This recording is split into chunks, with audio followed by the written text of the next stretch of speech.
Good evening, नमस्ते, सत श्री अकाल, आदाब। कैसे हैं आप सब? उम्मीद है अच्छे होंगे, खुश होंगे और आप हमारे स्टोरी को सुन रहे होंगे या पसंद कर रहे होंगे। तो चलिए share and subscribe bell icon को प्रेस कर दीजिएगा। और अब मैं आप सबकी शालिमा आप सबको सुनाने जा रही हूँ मुकद्दर का सिकंदर। और जो आप सुन रहे हैं तो अच्छे लगे तो यार सब्सक्राइब करके सुन लो, और क्या ही चाहिए। स्टोरी अच्छी है, किरदार अच्छे हैं और आपको बस सब्सक्राइब करना है और सुनना है। तो चलिए आगे सुनाते हैं और आपको बताते हैं कि आगे स्टोरी में हुआ क्या। उससे पहले प्रीवियस पार्ट देख लेते हैं। प्रीवियस पार्ट में कुछ ऐसा हुआ था। कैसा हुआ था वो भी बता देते हैं कि प्रीवियस पार्ट में ऐसा होता है कि भाई सगाई वाले दिन अब शाम ढल चुकी है, तैयारी हो चुकी है, सब घर पे मेहमान आ चुके हैं और हमारी जो सान्या होती हैं उनके फ्रेंड भी आ चुके होते हैं। तो अब ये लोग बोलते हैं, उस मिलने की जिद करते हैं कि अरे भाई तेरे भाई से तो मिलवा दे। और तेरी भाई की बीबी कौन है? अच्छी है, सुंदर है, सब लोग पूछ रहे होते हैं। इधर हमारी सान्या कुछ बोल नहीं रही होती हैं। इधर इनको जब देख रही होती है हमारी मनीषा की ये कुछ बोल नहीं रही होती तो वो बोल उठती है। चलिए अब आगे सुनते हैं कि मनीषा ने क्या बोला और कैसे बोला। तो हमारी मनीषा जो है वो देखती है कि सान्या कुछ नहीं बोला। अरे गाइस तुम क्यों परेशान कर रहे हो यार, चलो मैं मिलाती हूँ ना। तुम्हें किससे मिलना? इसकी भाभी से ना। तो चलो दिखाते हैं, सरप्राइज हो जाओगे। ठीक है, हम बहुत मस्त सरप्राइज है तुम दो सबके लिए। तो वो सबको लेके जाती है वो जहाँ पे खड़ी होती है, जहाँ पे हमारी मैडम जो होती हैं, क्या नाम है आप सबको पता है? कंगना। वो खड़ी होती हैं तो इधर सब लोग आते हैं, कहते हैं कि नमस्ते भाभी जी। तो जब वो नमस्ते बोलते तो टर्न होती है, तब वो देखती कि ये तो कंगना है। रोहन, पुनीत, राजेश सब लोग उसको देखते हैं, राहुल भी रहता है। तो कहते कि तुम यहाँ, तो तुम सैनिक के भाई से शादी कर रही हो? तो कहती हैं कि हाँ, क्यों गाइस, चौंक क्यों गए? मुझे यहाँ नहीं होना था? तो कहती नहीं नहीं, काफ़ी अच्छा लगा तुमसे मिलके, हमारी जान पहचान। अब ये बात होगी ना कि हम लोग जान पहचान, एकदम कॉलेज वाला, एकदम यादें ताज़ा हो जाने वाला। तो कहते कि हाँ बट तुमने तो वहाँ पे विवेक से, मतलब विवेक को अपना बॉयफ्रेंड बनाया था, तो विवेक कहाँ है फिर? वो सडन जो पुनीत होता है ये क्वेश्चन कर देता है। जब वो क्वेश्चन ये करता है तो हमारी जो सान्या ये सब सुन रही होती है, दूर, थोड़ी सी दूर होती है मगर सुन रही होती है। कंगना कहती है कि विवेक गाइस छोड़ो ना पुरानी बातें, ये सब पुरानी बातें छोड़ के नई बातें करते हैं ना। तो जो शाने होती हैं कि उनके मन में ये चीज़ें चल रही थी कि हाँ पुरानी बातें तो छोड़ने को बोलोगी ही, क्योंकि तुम्हारी आदत जो है चीज़ों को छोड़ देने की। और वहाँ से वो बोल के निकल जाती है। ये सब बातें जो है ना, जो शान्या बोली होती है वो सबके कानों तक पहुँचती हैं। वो इतना धीरे से बोली होती है कि, और वहाँ से चली जाती हैं। तो यदि तुम लोगों ने कुछ लिया नहीं, तुम लोगों का हाथ खाली है। वहाँ से वो जाते हुए सान्या को देख रही होती हैं और इन सबको बोलती है कि तुम लोग ना पार्टी में एंजॉय करो। और इधर जो होता है ना, उनका जो भाई अंश होता है वो कंगना को ढूंढ रहा होता है कि कंगना कहाँ गई। कंगना तो इधर सान्या के पीछे जा रही होती है। सान्या कहाँ जा रही होती है पता नहीं। सान्या को वहाँ पे कोई रोकता है, और कोई नहीं होती, उनकी मॉम होती हैं, यशी जी। तो यशी जी रोकती हैं, कहती हैं कि सान्या तुम कहाँ जा रही हो? तो कहती कि माँ मैं अभी आ रही हूँ ना, मुझे थोड़ा सा काम है। तो तुम्हारे भाई की सगाई से ज़्यादा इम्पोर्टेंट कौन सा काम हो गया? तब तक वर्धन जी भी आ जाते हैं, कहते हैं हाँ शाने कहाँ जा रहे हो बेटा? तो कहती कि डैड वो मैं बाहर, थोड़ा बाहर तक जा रही थी, कुछ काम था। तो कहते हैं कि जो भी काम हो बाद में कर लेना आप, और आपकी माँ सही कह रही हैं, चलो अभी अब पार्टी शुरू हो चुकी है और अब इंगेजमेंट की बात आ रही है, तो अब होने के बाद ही जाना, चलो। फिर वो वहाँ पे स्टन होती हैं। जब वो टर्न होते हुए देखती हैं हमारी कंगना, तो फिर वो उस वक़्त उनको कुछ नहीं बोलती हैं। उनको आते हुए देख के वो फिर वापस चली जाती हैं। उनको बात करनी होती है शाने से अकेले में, मगर उनको मौका नहीं मिल पा रहा होता है। मगर क्या बात करनी है अब तो वो कंगना ही जाने। यहाँ पे जो होता है ना कि अब शानिया जो होती हैं काफ़ी परेशान हो चुकी होती हैं, और इधर शानिया को परेशान होते हुए कंगना देख रही होती हैं। अब ये दोनों को जो वर्धन जी होते हैं, क्योंकि आप सब जैसे कि जानते हैं, हमारे मेहमान आप सब जो हम आपको बुलाए हैं, बस ऐसे ही नहीं बुलाए, ये पार्टी ऑर्गेनाइज हुई है यूं ही नहीं हुई है। हमारे भाई के बेटे की शादी तय हो रही है, और मैं उस शादी में सबको बुलाना चाहता था। मैं ऐसा नहीं चाहता था कि उसकी शादी हो तो कोई इस शहर का इंसान आ ना पाए, तो इसीलिए मैंने ये पार्टी रखी हुई है। आज इसका एंगेजमेंट है और 1 हफ्ते के बाद शादी है, तो मैं बुलाना चाहूँगा अपने बेटे को। वो हमारा अंश है, अंश आता है, और काफ़ी ज़्यादा प्यारा सा सूट, ब्लैक सूट पहना होता है वाइट शर्ट पे। वो काफ़ी अच्छा लग रहा होता है, काफ़ी हैंडसम लग रहा होता है, बालों को एकदम सेट करके स्मार्ट लग रहा होता है। और इधर कहते हैं दूसरी तरफ मैं बुलाना चाहूँगा मेरी होने वाली बहू कंगना को। कंगना सीढ़ियों पे चढ़ रही होती हैं, तो अंश जो होता है हाथ अपना आगे बढ़ाता है, तो हमारी जो कंगना होती है उनको अपना हाथ देती हैं, और वो हाथ थामते हुए उनको स्टेज तक ले आते हैं, और कहते हैं कि इन दोनों से मिलिए मैं चाहता हूँ अब सब आशीर्वाद दें हमारे नए जोड़े को, कि उनकी ज़िंदगी में खुशी हमेशा बनी रहे। और इधर जो होता है हमारी जो सने होती हैं वो बार काउंटर पे पहुंचती हैं, और वहाँ पे वो ड्रिंक मंगाती हैं और वो पीना स्टार्ट करती हैं। और इधर जो मनीषा होती हैं, मनीषा ये देखती हैं कि ये ईशान्या जो ये क्या कर रही है, तो वो जब देखती है कि ईशान्या तुम क्या कर रही हो, तुम्हें तो ड्रिंक पीना पसंद ही नहीं है, तो कहती कि हाँ बट अब है, 3 साल में बहुत कुछ बदल गया मनीषा, मैं भी इस तरीके से। मतलब ये उसका बिहेवियर मनीषा को समझ नहीं आ रहा होता कि जो मस्ती करने वाली एकदम मतलब मस्त रहने वाली लड़की होती है, वो अचानक से ऐसे क्यों हो गई है। उसके दिमाग में ये ख्याल आता है, बट वो रोकने की कोशिश कर रही होती है, मगर वो रुकती नहीं है हमारी शान्या। और इधर जो हमारी शान्या होती हैं, जब वो मनीषा ज़्यादा रोकने लगती है तो कहती है कि मैं अभी आंटी को बुला के लाती हूँ, तो वो थोड़ा सा रुक जाती है, थम जाती है। अभी वो प्रॉपर होश में होती है, और उनकी सगाई का रस्म हो रहा होता है। उनकी मॉम जो होती हैं सीमा जी, वो जो अंश को लाके अंगूठी देती हैं। इधर जो अंशुल होती है वो भी बड़े चहक रही होती है, खुश हो रही होती है, वो भी मतलब ये सारी चीज़ें चल रही होती हैं। इधर से जो अंशुल है वो उसको रिंग देती है कंगना को, दोनों एक दूसरे को रिंग एक्सचेंज करते हैं। यहीं शानिया देख के उसको बिल्कुल अच्छा नहीं लग रहा होता है कि ये क्यों हो रहा है, किस लिए हो रहा है, बिना पूछे बिना जाने अचानक से ये सब चीज़ें। उसको ये लगा होता है कि शायद ये हाँ ना कुछ तो कहेगी या मना कर देगी। आखिर इस लड़की के दिमाग में चल क्या रहा है, शानिया के दिमाग में ये चल रहा होता है। और जो कंगना होती है वो शानिया की तरफ दिखे जा रही होती है, एक टक एक उम्मीद के साथ। और अब इधर शानिया जो होती है वो गुस्से में लाल हो चुकी होती है, कि अब उसका गुस्सा ये भी नहीं समझ आ रहा था वो गुस्सा क्यों है, किस बात से है, वो खुद नहीं समझ पा रही होती है। और इधर सगाई कंप्लीट हो जाती है, फिर इधर नाचना गाना स्टार्ट होता है, म्यूज़िक स्टार्ट होता है, सब लोग इधर डांस कर रहे होते हैं। काफ़ी ज़्यादा सब लोग डांस में एकदम मसरूफ़ होते हैं। और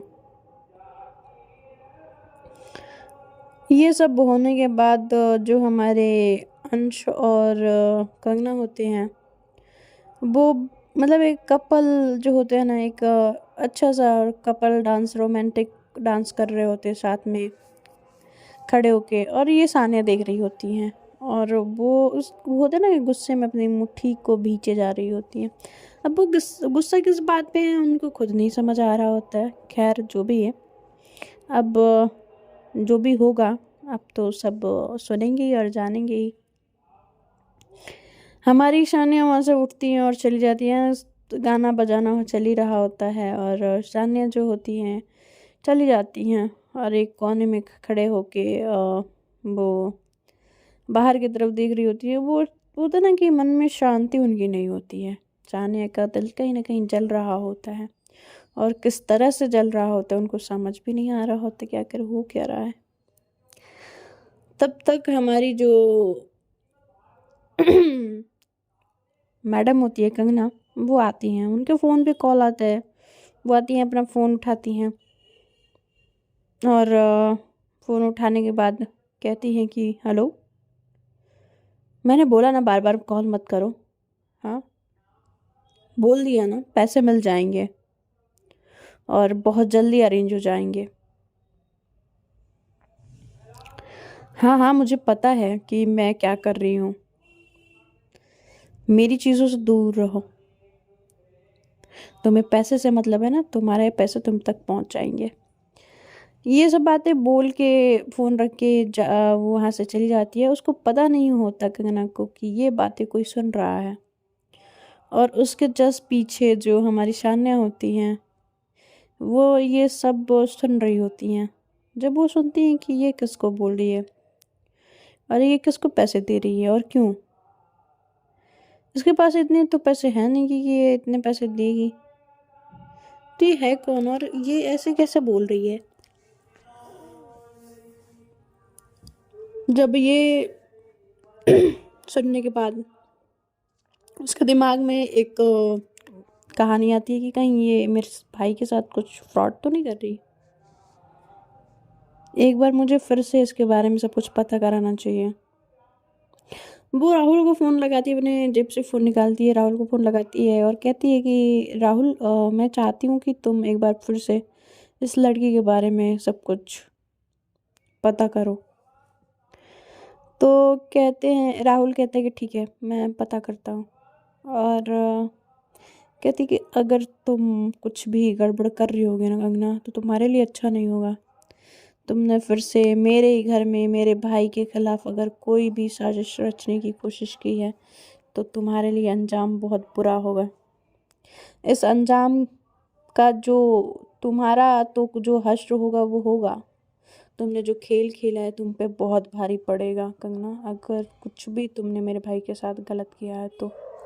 वो मन ही मन सोच रही होती है, और उसको ये तो यकीन हो चला होता है कि कहीं कंगना कुछ तो गलत तो नहीं कर रही, कहीं वो जैसा उसको समझती है वो वैसा तो नहीं है। अब वो उसके दिमाग में शक के बीज डल जाते हैं। अब वो चाहती है कि उसको सब पता हो कंगना के बारे में, क्या कर रही ये है क्या, ये कौन सी मिस्ट्री है और ये किसको पैसे दे रही थी। इधर जो हमारी कंगना होती हैं वो तो जाके फिर सब लोग डांस कर रहे होते हैं। यशी जी, सीमा, आशीष, वर्धन जी, इनके दादा दादी जो होते हैं वो सब लोग, मतलब वो संध्या जी और शाश्वत जो होते हैं, सब लोग डांस कर रहे होते हैं। पूरी अग्रवाल फैमिलीज डांस कर रही होती है। जो गेस्ट आए होते हैं वो सब एंजॉय कर रहे होते हैं। फिर ये पार्टी ख़त्म होती है, और पार्टी ख़त्म होने के बाद सब लोग अपने अपने घर को चले जाते हैं। काफ़ी लेट हो चुका होता है, और इधर जो शानिया होती है वो खड़ी होती है अपने, जैसे होते हैं ना कि एक साइड में खड़ी होती है। इधर इसके फ्रेंड्स जो पुनीत, राहुल, अनुराग और पुनीत और मनीषा, मतलब ये सब लोग होते हैं ना, सब लोग बाय बोलते हैं, ये सब लोग चले जाते हैं। सब घर खाली हो जाता है, सब धूमधाम शांत हो जाता है। तो जो हमारी कंगना है और वो बस अब सोच रही होती हैं कि ये कहाँ गई शानिया, मुझे उससे बात करनी है। अब उससे बात वो कैसे करे, उसको ये नहीं समझ आ रहा होता है। खैर, वो बात कर पाएगी या नहीं वो तो वक्त बताएगा। उसके लिए कितना वक्त भारी होगा और कितना ख़राब। तो इधर शानिया को वो ढूंढ रही होती हैं। शानिया जो होती है एक साइड में, उनको पता ही नहीं चल रहा था कि वो कहाँ पे हैं, जो कंगना ढूंढने जा रही होती हैं। अब कंगना को क्या पता कि उनके ज़िंदगी में कौन से भूचाल लाने की तैयारी में है हमारी शानिया। तो इधर जो होता है वो खोज ही रही होती है, तब तक यशी जी बोलती हैं कि क्या हो गया कंगना, तुम अभी तक सोई नहीं, जाओ बेटा रेस्ट कर लो, सुबह काफ़ी टाइम से ये सारी चीज़ें चल रही थी और तुम्हारी माँ कल आ जाएंगी ना। तो कहते कि हाँ आंटी वो आ जाएंगी कल तक, उन्होंने बोला तो था कि कल तक आ जाएंगी। और वो पूछती कि आंटी शान्या सो गई क्या। तो कहती कि हाँ बेटा वो अभी तक तो कह रही थी कहीं बाहर जाना है उसको, तो शायद ये ना हो कि वो चली गई हो, उसको कुछ काम था। तो कहती कि आंटी इस वक्त उसको क्या काम था। कहती कि पता है बेटा वो किसी को कुछ बताती नहीं है, आ जाएगी, तुम जाओ रेस्ट करो। उसको बोलती है जो अंशु होती है उसको बोलती है कि बेटा तुम और कंगना है दोनों साथ में सो जाना, कमरा शेयर कर लेना। तो कहती कि हाँ हाँ बड़ी ताई मेरे को कोई प्रॉब्लम नहीं है, चलो भाभी। तो वो उसको लेके जाने लगती है। इधर शानिया बाहर कोने पे खड़े होके पता नहीं क्या ही सोचे जा रही होती है, अब वो बात कैसे करे। तब तक सान्या अंदर आती है, कमरे की तरफ जा रही होती है, तब तक वो देखती है कि वो आ रही है। तो कहती कि अंशु मैं ना एक काम है मुझे, मैं अभी आती हूँ, तुम चलो कमरे में। उसको बहाना दे के उसको भेजने के लिए वो कहती कि मुझे ना थोड़ा सा काम है किचन में, मैं अभी आती हूँ बस 5 मिनट से। तो कहती पक्का आ जाओगे आप। तो कहती कि हाँ हाँ मैं आ जाऊँगी, तुम चलो तो सही। तो कहती है ठीक है मैं जाती हूँ।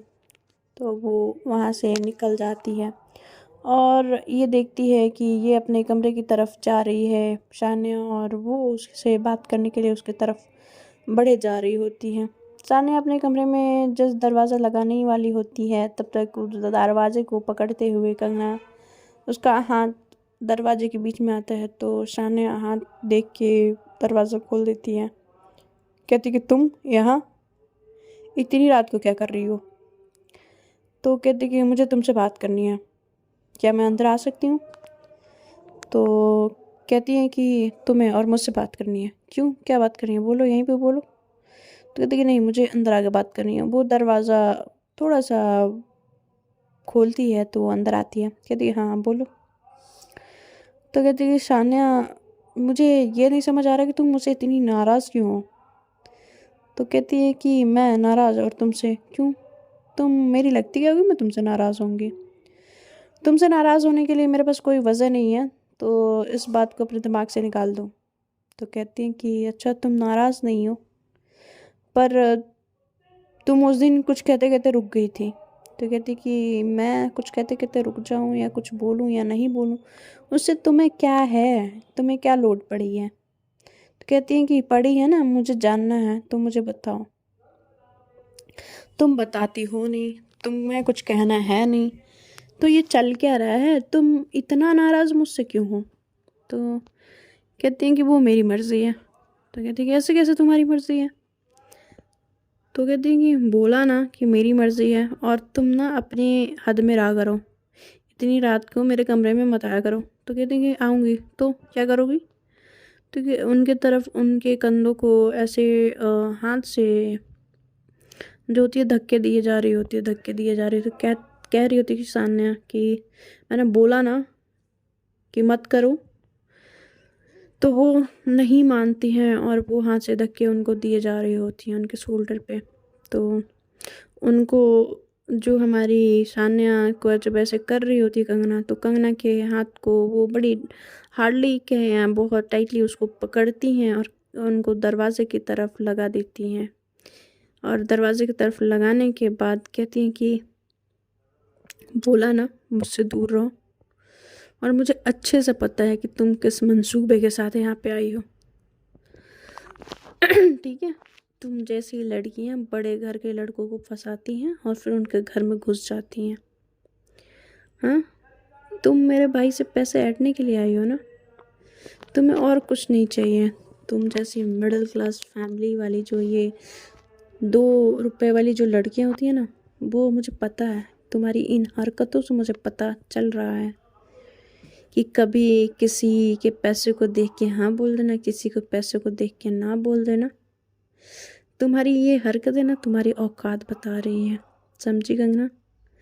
मेरे से उलझना नहीं, और बोल रही हो ना मुझसे दूर रहो, मतलब दूर।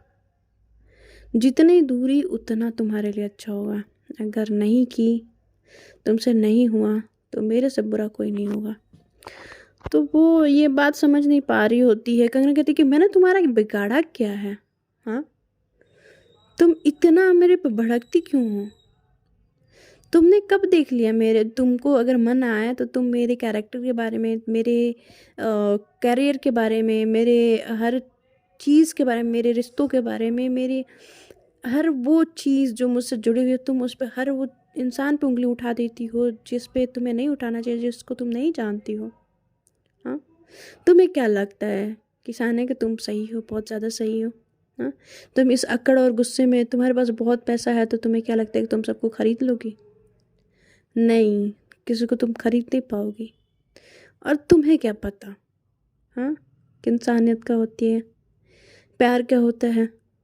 तुम्हें फील होता है? इस सीने में दिल है कि तुम मुझे बता रही हो?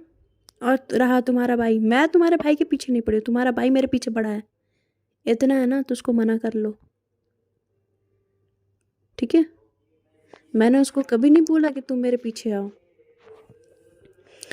और रही बात ना कि मैं कितने रुपए की इंसान हूँ, तो तुम्हारी औकात नहीं है मैं सान्या कि तुम मेरी औकात को नाप सको। अपनी हद में रहो। मुझे लगा था कि तुम में थोड़ी सी इंसानियत है, तुम अच्छी इंसान हो, तुम में वो चीज़ें हैं जो मैंने शायद कभी देखी थी, मगर तुम्हें इस तरीके से देख के मुझे तरस आ रहा है तुम पे। हाँ, मुझे लगा था कि शायद मैं तुमसे बात करूं तो बात समझ आ जाए कि तुम किस बात से मुझसे नाराज़ हो, पर नहीं, तुम्हें तो अपनी चीज़ों को लेके ही जीना है, तो जियो। इस तरीके से ना तुम कभी खुश नहीं रह पाओगी सानिया, समझ गई? अब तुम्हें किस बात की अकड़ है? ये जो भी तुम्हारा है ना, तुम्हारे बाप का है, तुम्हारा नहीं है। तो अपनी औकात ना मुझसे नापने से पहले पता कर लेना कि तुम्हारी औकात क्या है। अगर तुम्हारे पीछे, नाम के पीछे अग्रवाल फैमिली का नाम ना हो ना, तो तुम कुछ नहीं हो। और ये बोल के वो उनको थोड़ा धक्का देती है और दरवाज़ा खोलती है और चली जाती है। इस तरीके से शानिया को गुस्से में देख के, और शानिया जब कंगना उनको ऐसे सुना के जाती हैं, तो उनके टेबल पे बहुत सारे वो रहते हैं, फाइल्स रहते हैं, उसको फेंक देती हैं। और जो उनके ड्रेसिंग पे जो छोटे छोटे सामान रहते हैं उसको फेंक के कहती हैं कि कंगना, तुम्हें तो मैं तुम्हारी औकात याद दिला के रहूँगी। तुम मेरी औकात देख रही हो ना, मैंने जो भी बनाया है अपने दम पे बनाया है, समझी? अब मैं तुम्हारी औकात बताऊँगी। बस एक बार तुम्हारे खिलाफ मुझे कोई पुख्ता सबूत हाथ लगने दो, तब मैं बताती हूँ कि असलियत में कौन किसके ऊपर भारी है। और इतना गुस्से में जब वो कंगना को देखती हैं या कंगना उनको देखती हैं, कि देखिए इस इंसान को किस बात का गुस्सा है, किस बात का गुरूर है यार, मैं ये नहीं समझ पा रही हूँ। पर वो किसको याद कर रही होती हैं कंगना, और कहीं ना कहीं सान्या को वो ऐसा उनको लग रहा होता है कुछ तो गलत है। शायद अभी वो उसमें नहीं है, इस मेंटल स्टेटस पे नहीं है कि वो बात को सुने और समझ सके। मुझे थोड़ा सा शांत होकर उससे बात करनी पड़ेगी, तब शायद हमारे बीच जो भी बातें हैं वो समझ आए, सॉर्ट हो जाए, सब ठीक हो जाए। अभी अगर शादी हो गई तो शायद मैं उसको कुछ समझा ना पाऊँ।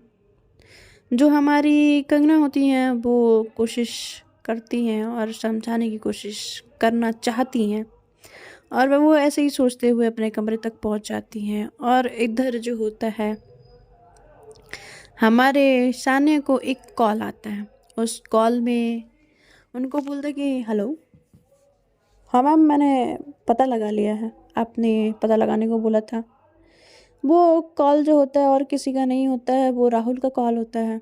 और राहुल जब वो बोल रहा होता है कि कहता है कि मैम आपने जो बोला मैंने पता लगा लिया है, सब कुछ तो ठीक ही है, बट उसमें एक चीज़ बड़ा अजीब है। तो कहती हैं क्या?